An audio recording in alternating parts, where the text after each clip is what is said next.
Hi everyone, welcome to Make Moments Matter, a music education podcast, where I share lesson ideas, songs, games, and inspiring things for your elementary music classroom. My name is David Rao, and I am the music teacher who blogs at makemomentsmatter.org.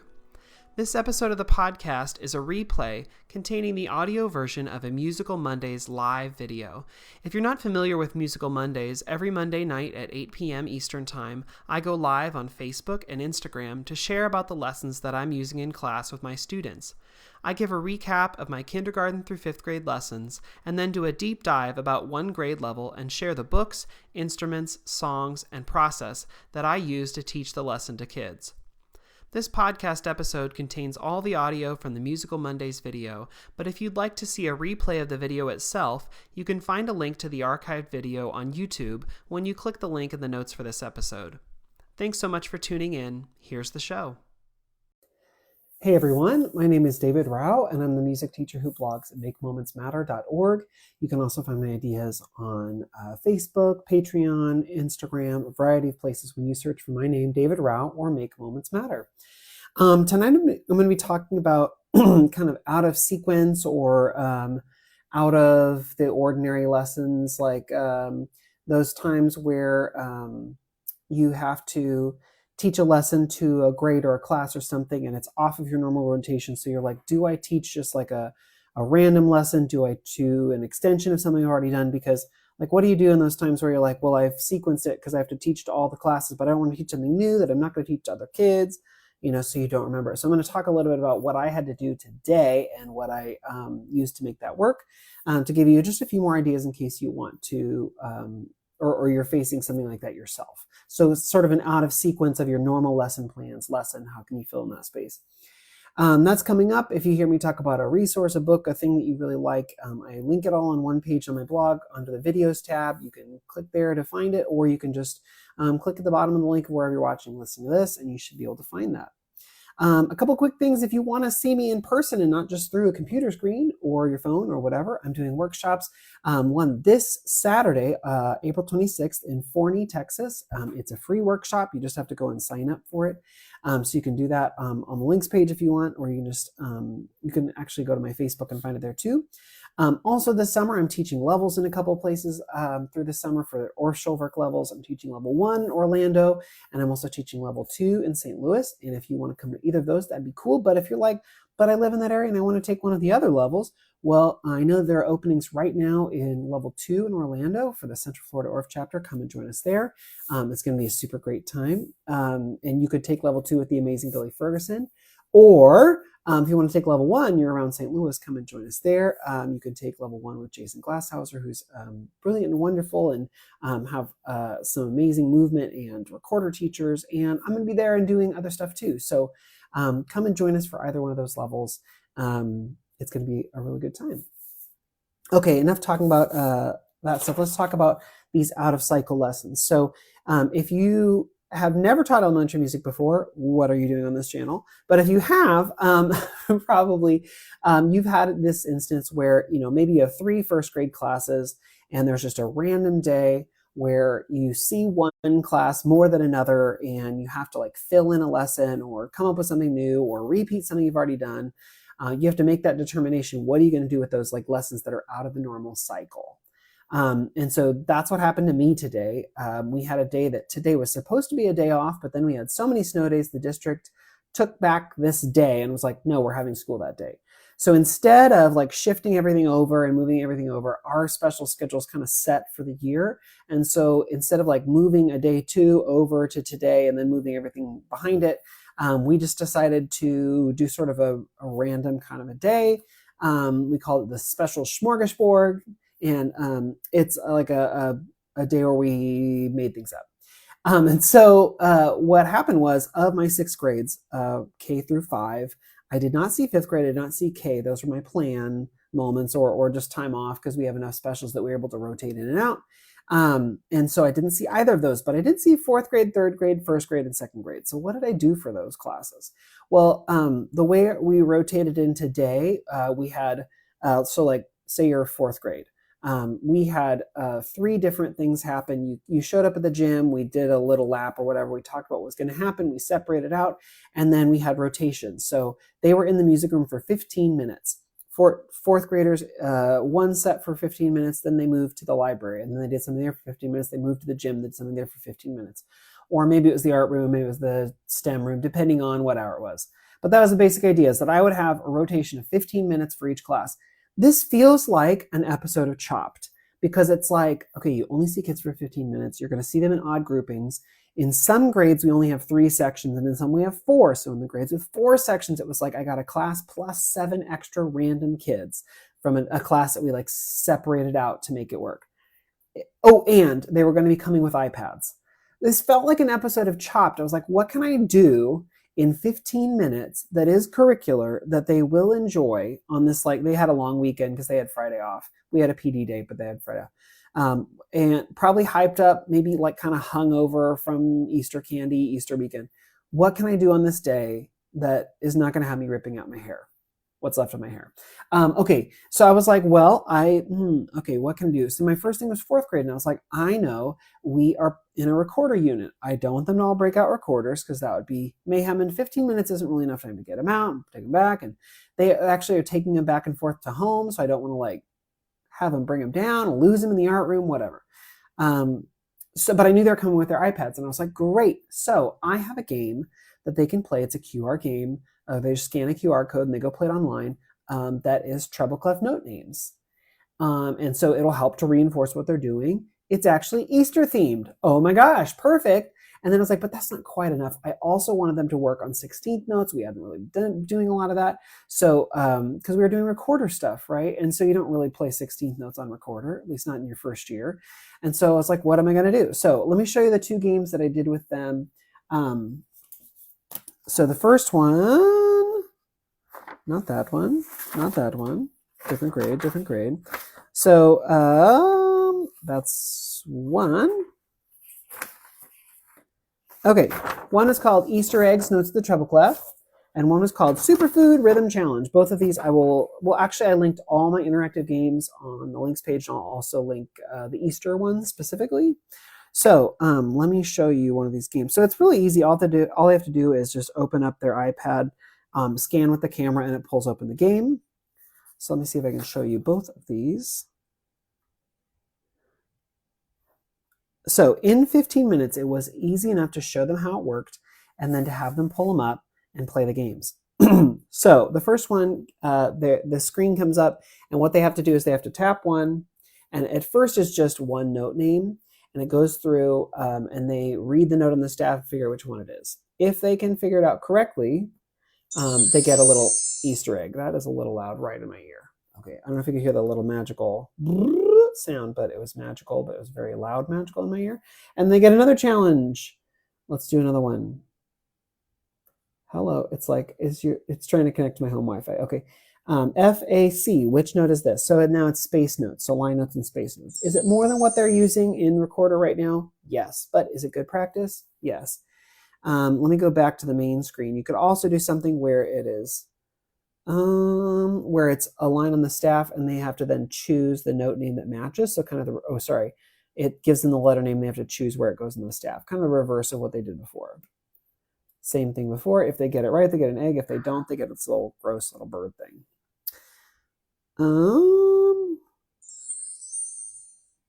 Let's see if I can move on. There are other games, different versions of this. There's also like where they get like a word on the staff and then they have to figure out which one is right. So this kept them pretty busy. It was a pretty good one. Let's see. The other one was the 16th notes. So this, at first they can either do 1 food, 2 foods, or themed foods. And the themed foods is going to have 4 foods in a row. So 1 food is easy where they just got to figure out like, is it a 16th note? Is it an 8th note? Is it something else?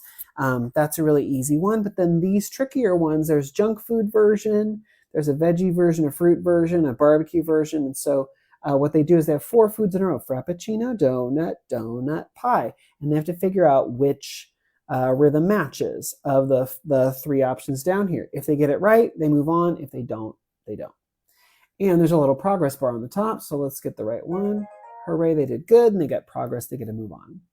So this was just something I did with fourth grade as a little bit of a practice for them to explore and try. And they did really, honestly, very well. And in 15 minutes was like perfect. If they finished one game, they did great. If they didn't, they moved on to another. It was pretty simple and pretty easy. Okay, third grade came in. What was third grade doing? Well, some of them had done 16th notes in the current rotation, but some had not. So I was like, well, I don't want to really reinforce that. Okay, we could do rhythms. We could do maybe something else. What could we do? Or we could try Chrome Music Lab. So I have a QR code that Chrome Music Lab is free, but I have a QR code that I like printed out and downloaded that was easy for them.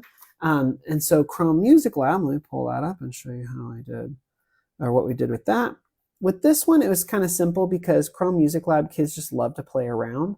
So all I did was I said, there are so many options here in Chrome Music Lab, I'm just going to show you 4. So I went through 4 different ones. I think I did the Song Maker. I did the shared piano. I'll tell you what I did. It was a mistake there. I did the little rhythm animals, and I did the piano roll. I just went through and I played and I showed them on the overhead what I was doing as I was doing it. They liked it. They got to try it on their own. There are so many options here. It could keep them active for 30 minutes, not just 15. And if it were 45 minutes, what I would do is I would give them time to explore. I'd show them a little bit more in depth. I'd give them time to explore, and then I'd have them share it with the class at the end of class. So this is a pretty easy one where they can explore and create and make their own stuff, and they love to share what they've come up with at the end if they can. Now, the one thing I did is a mistake. Maybe not a mistake. I showed them on the shared piano. If you go to the shared piano, you can create a piano and you sit and play, right? And it makes a sound. I don't know if you can hear that because it's kind of quiet, right? And you play on the piano, it makes a sound. You can change the piano sound from a piano to a drum machine or a synth or marimba or whatever. But if you give a friend a code and they show up and follow the link and go to that code, more than one person can be on this piano at a time. You get multiple people playing. And I showed them if you hit the little share-o, this box with an arrow in it, and you hit airdrop, guess what? You can airdrop it to other people who have their airdrop on. Okay, so we had pianos dropping all around the class. It was actually hilarious and fun. I feel a little bit bad when they went back to their classroom and are probably continuing to do this. But then also those third grade teachers have like sent down kids to us when we're like, well, we just had our like cupcake and Alani and coffee and whatever party. Sorry, they're going to be a little excited today. Have fun, like they've always done. So I'm like, payback. But anyway, Chrome Music Lab was another like super, super successful. Could I have done one of my QR games instead? Sure. And there are a lot of things we could have done. We could have done one of the rhythm versions. We could have done instruments of the orchestra. In fact, I actually had on the board as an option in case they got bored with Chrome Music Lab, I had collect the Easter eggs with the instrument version. And this was, they just go through and they scan the QR and they get to like decide, is this instrument the strings, the woodwinds, or brass, or percussion? They get to go through it and play the game and try that. That's what I did with kids. I tried Chrome Music Lab, but I also had a backup option. Okay, both of those grade things, you could absolutely do more, do less. It kind of depends on what you want to do. But it kept them engaged for long enough. In fact, a lot of them were like, that was not enough time. I was like, I know, but next time, but it also makes me think like I could leave the stuff for a sub. I could, if I was going to leave it for a sub, maybe I would record myself first and make a video of like, here's how you go through and try it. Here's how you go through and do whatever, and then leave that for the sub. I think that's absolutely doable, but it kind of just depends on what you want to do. But it showed me that like these games work really well. They enjoy them. They like them. I have them as a backup. I also sometimes, if I think far enough ahead, I'll tell the teacher to say, bring your iPad and we'll learn something in class and practice it on the iPad game later. It just depends on if I remember to tell the teacher to bring the iPads. But the iPad games are really fun. Kids really enjoy them. They're great for reinforcement. And there's some kids who just like tap through until they get the right answer, but those kids they're doing it with all sorts of things anyway. Those are the kids who like try and skip to the end anyway. But what I found with these games is so many more kids are actually interfacing with the material than I ever expected to, which is amazing. So it was fun to try and explore with them. Okay, so I had basically the same idea as what I was going to do with first grade and second grade. I was just going to level it down. So instead of doing like notes of the treble clef or 16th notes, I was going to go with more basic games, maybe instrument sorting, maybe other things, sort of depends on that. But guess what? First grade came down and none of them had iPads in their hand. And I was like, didn't we say bring your iPads? And they're like, the teachers are like, oh no, you did. Should we go back? And I was like, no, and we'll make it work. So instead, what I did with my first graders was they walked in and I was like, you guys are acting kind of crazy. It looks like a zoo in the gym. When I looked in, I was like, man, they look like a zoo. That makes me think I got a song about that. And way, way, way back in the day, a very old song is this song called Animal Action. It's on an album called Kids in Motion by Greg and Steve. Greg and Steve have been around a long time. This album was released a very long time. In fact, when I student taught, my cooperating teacher was like, I've got this one on vinyl. And I was like, not like re-released on vinyl, like you have the original vinyl. Anyway, so Greg and Steve have all these super fun songs for kids. This one's a little old, but the younger kids don't care if it sounds dated at all because they don't know. And so Animal Action is fun where it's like an A-B form. On the A part, they get to dance however they want. On the B part, it says, look like a, and it's, gives them a cheetah, look like a monkey, look like an elephant. And whatever they do, they have to dance and move like that thing. I could not find it on Spotify. I could not find it on the West Music website. It is that old. However, I did find a YouTube video from Greg and Steve's, must have been a VHS way back in the day, explaining how to do this song and dance. Oh my gosh, it is amazing. There is 80s, leg warmer leotard, brightly colored lady in this outfit, leading the class. There are all these kids in period costumes, even not period costumes, 80s, where I was born in the 80s. So I'm going to say period costumes because it makes me feel as old as I am. Anyway, so it's this actual video from their demo VHS from way back in the day. Hilarious. I posted it on the links page if you want to go see it. But the song is really fun. There's also an Animal Action 1, Animal Action 2. You may already have that album in your storage closet, maybe on vinyl, who knows. But it's a great CD, Kids in Motion. There are a bunch of other songs in there too, but Animal Action I pull out all the time.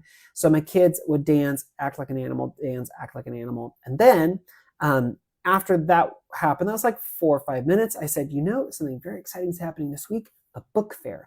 And oh my gosh, have I got an exciting moment for you. I've got 2 books, and I'm going to let you decide which one we read. They all chose the same one, actually, which is hilarious. It was very close, but they all chose the same one. You could decide which one we read. I don't know if they're at the new book fair. You're going to have to go and find out. But they came from the last book fair, so they might be there.